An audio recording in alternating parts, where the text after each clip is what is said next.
All right, we'll kick off. My name is Ben. Welcome along to today's webinar from waterways to erodible hillsides. I'm part of the KMR team, joined today by Duncan and Steph, and Darren in the chat as well. So if anyone's got any questions, feel free to pop those in the chat and we'll get to those at the end. We're having a look back at the entire KMR program and what we offer.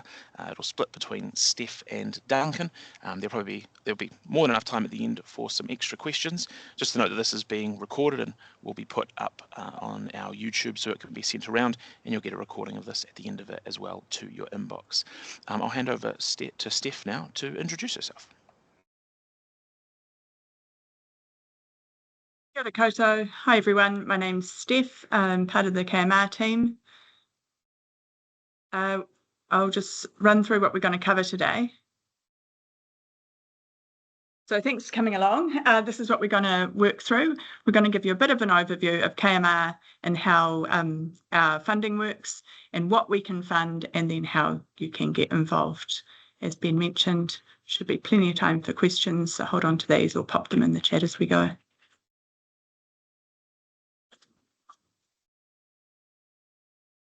So here you've got an image of the Kaiputamoana catchment. So it's a huge area that KMR is working across with landowners and groups all over the catchment. This full area ultimately drains into the Kaiputamoana, the Kaipata Harbour, and sediments the core contaminant to the Kaiputamoana. And that's the primary focus of KMR and the work that we're doing with people all around the catchment, is to reduce that flow of sediment.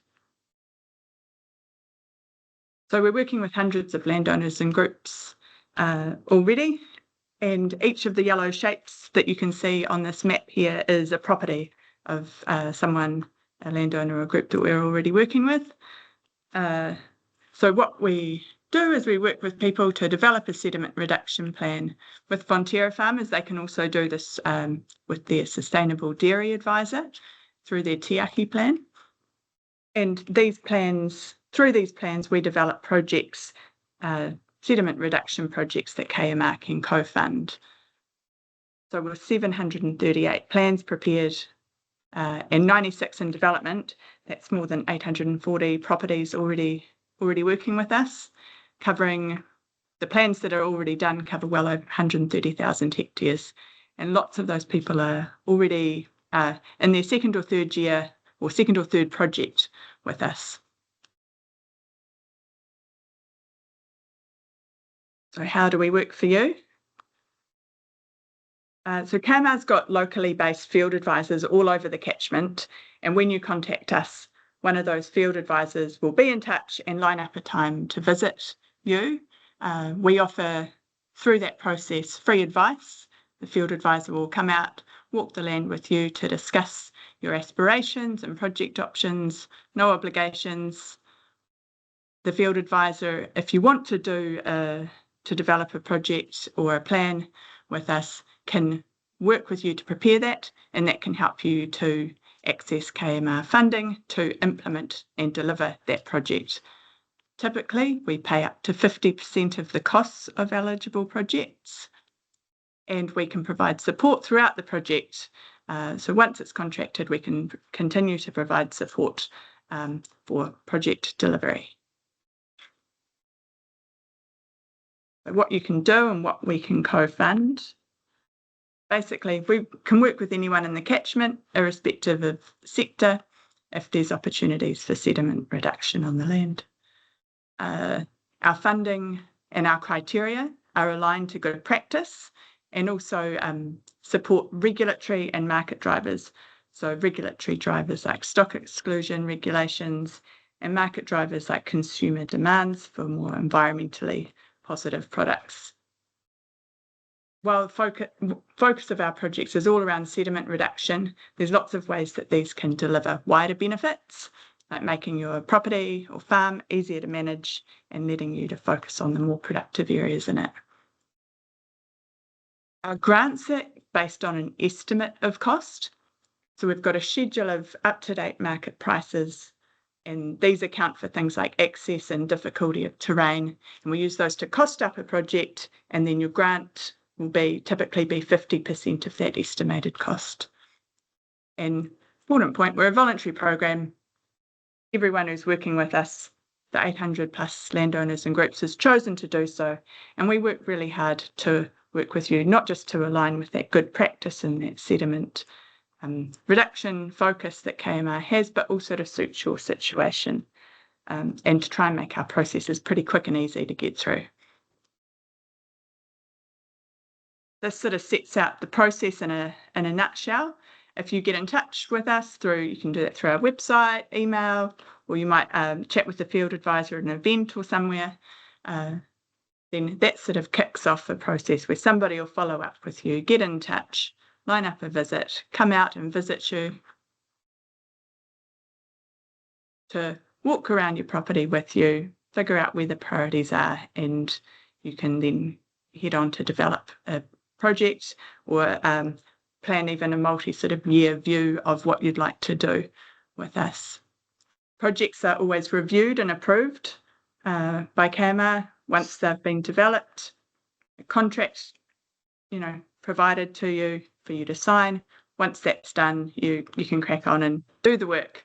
With KMR, ultimately, your field advisor coming back out, checking that it's been done in line with what you've agreed at the outset, and then you can get paid for the work.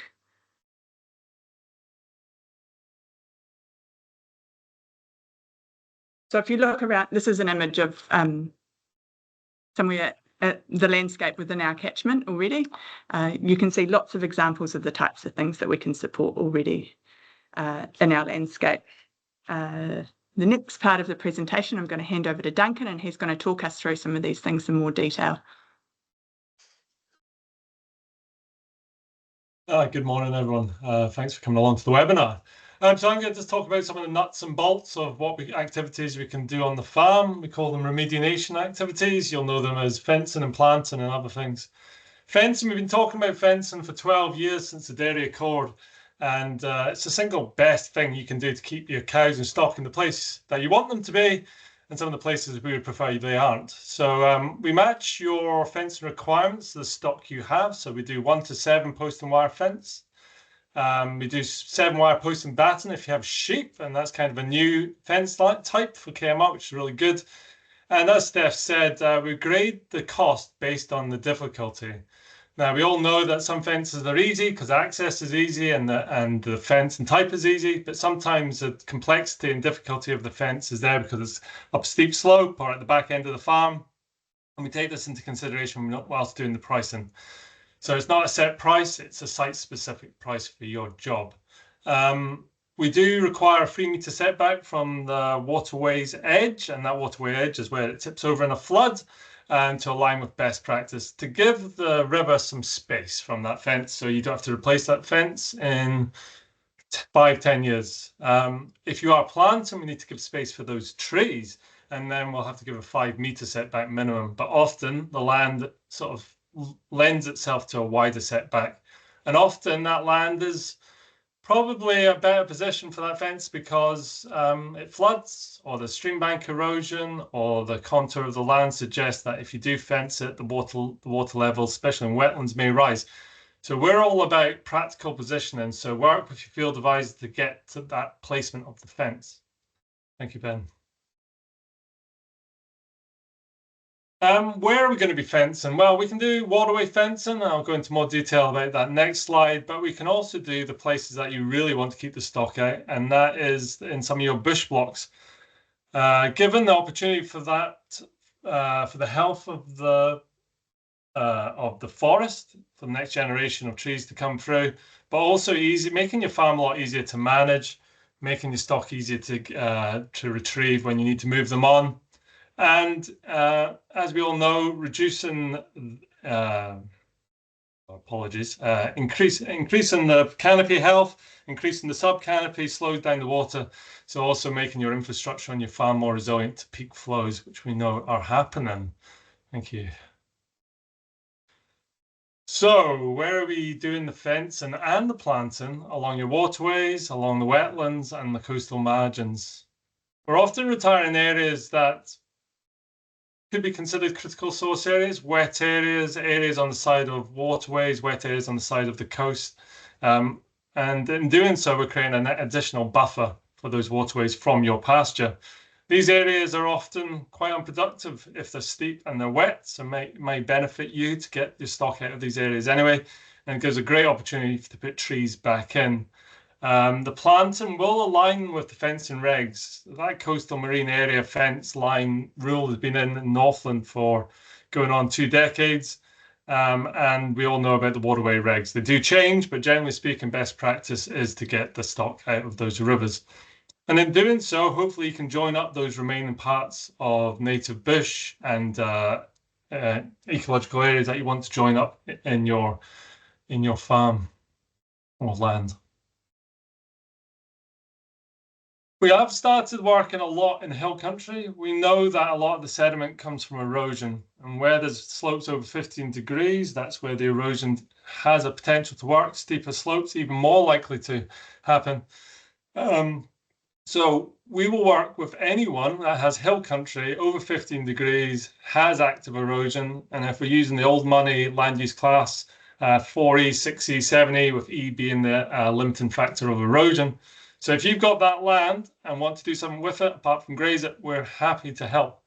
And those different treatments can include a plethora of things, such as planting native, allowing native to regenerate, and that's from grass to native, or it could be from pine cut over to native.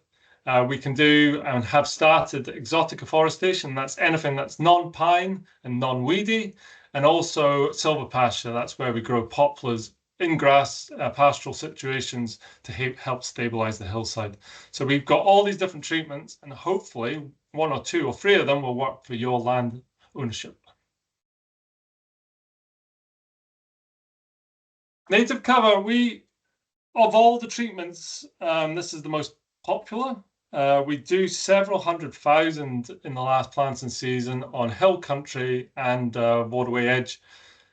In the hill country, we are planting natives from 2.5 to 2 meter spacing. That's 1,600 stems to 2,500 stems per hectare. It doesn't seem a lot, but it's still quite expensive. So we think we've hit the sweet spot for price and remediation potential. We then tend to focus on those quick growing pioneer species, and we align the species mix to the conditions that you have. That is it exposed? Is it wet? Is it dry? Is it south facing? Is it north facing? And we can help you with those species selection. We supply from the 20 odd KMR accredited nurseries that are fully aware of our program and fully aware to support you in the best way possible. We assist you if you have a larger order with your nursery orders, and we'll put a payment ahead of your planting. We also provide some project management of the bigger jobs. Often, big scale planting isn't your day job. It's our day job. Let us help you out. But we're well aware that it's not easy, and you do need to plan ahead. We do need to prepare the sites nice and early. And we've got a really, really short planting season in this catchment. So we need to think about planting between May and late August. And if we have a dry spring and a dry autumn, that could be really constricted. So we have to do it well and do it once and do it fast. In the catchment, in Northland, North Auckland, parts of Waikato, our real advantage is natural regeneration. We do it really well. It happens without us even thinking about it. KMR's really wanting to work with how we can promote this. We've done several 100 hectares of natural regeneration last season, and we're building up our expertise in this space. KMR can assist with the stock exclusion of these areas that you want to naturally regenerate, and we can also provide money, putia, to help with the weed control to assist that natural regen. For initial knockdown, we can fund up to $500 per hectare per year to knock down those prevalent weeds, the ones that are really restricting the tree growth. And then we have a follow-up cost after that, because we know it's not just a sprint, it's a marathon, and we're going to keep helping you over a longer period of time to achieve those trees to a spacing that we consider that's established. There's a few non-negotiables. We really need to see regeneration happening already, so we know the site's ready for it and the seed source is there. We don't support sites that are far too far gone, some with lots and lots of pine or big pine that are too expensive to remove, or Taiwanese cherry, or anything, or sites that are wall-to-wall gorse. We won't tackle either, because gorse is a great native crop, and often you'll have natives coming underneath. So if it's too far gone, it's kind of doing its job, letting Mother Nature take its course. We do support ex-pine blocks, but then again, if there's a major wildland pine problem, we might not help you. But get in early, and if you can do the major knockdown, then we can help you after that. But we're happy to provide advice and have a look at your site. It is complex, it is nuanced. Let's help you with that. Silver pasture. Silver pasture or space plantain or poplars, which enables us to grow trees and graze at the same time. Pretty self-explanatory, but there's a wee bit of trick to it again. The beef stock and poles don't mix particularly well, and we need to fence them out. Sheep and poles in sleeves, like you see on the right-hand picture, work quite well indeed. So we'll provide sleeves, we'll provide poles, and they're 3-meter poles of mixed variety to match the wetness or the aspect of your site.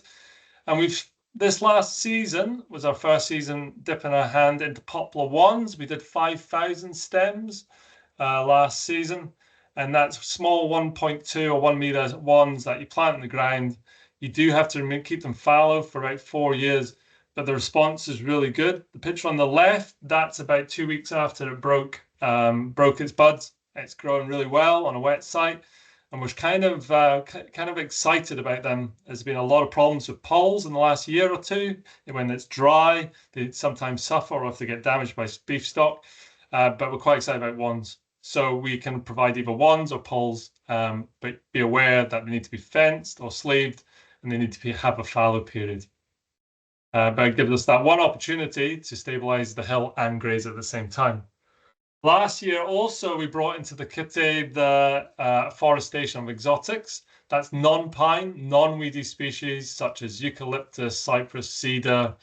Again, the spacing's a bit wider, so 1,100 stems per hectare, that's 3 or 4 meter spacing. 1,600 stems per hectare, that's 2.5 meter spacing.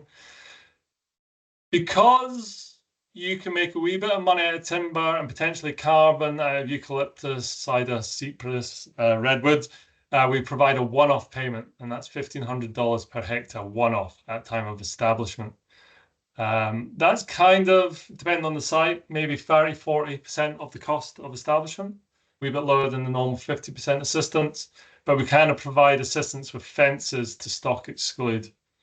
So we really need to get you assistance from a qualified forester. We need to see a management plan, but we can line that up to help you with that. Basically, it's an afforestation plan because it falls under the NES, National Environmental Standards for Commercial Forestry. This is an exciting opportunity to still make money off the land and help with the sediment reduction. So I'll be really interested if you're excited about that as well. We're keen to hear from you. And I now hand back over to Steph. Thank you very much. Thanks, Duncan. Yeah, this really recaps that for those types of projects, KMR can typically provide up to 50% of the estimated cost, noting what Duncan said around the alternative non-pine, non-weedy exotic afforestation, that's a slightly different way of doing that. We've already talked about the price schedule and how we use an up-to-date price schedule to come up with that cost estimate. For groups doing work as well, we can also contribute to the costs around engagement and the like, recognising that that can often be a really important part of bringing people together and figuring out what to do and getting the work done. For community groups, marae, hapu, etc. There's also opportunity for other third-party co-funders to come in and complement what KMR can provide.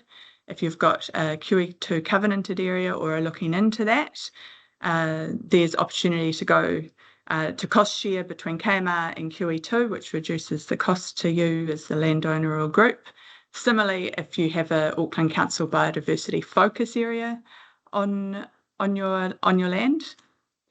Also, there's potential to access other sources of funding or finance, for example, carbon investors, if your project is able to earn carbon credits. So if you've got another third-party funder in mind, or who you're already working with, then you can just reach out to us, chat with your field advisor about that.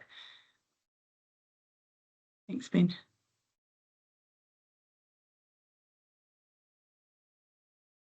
How to get involved.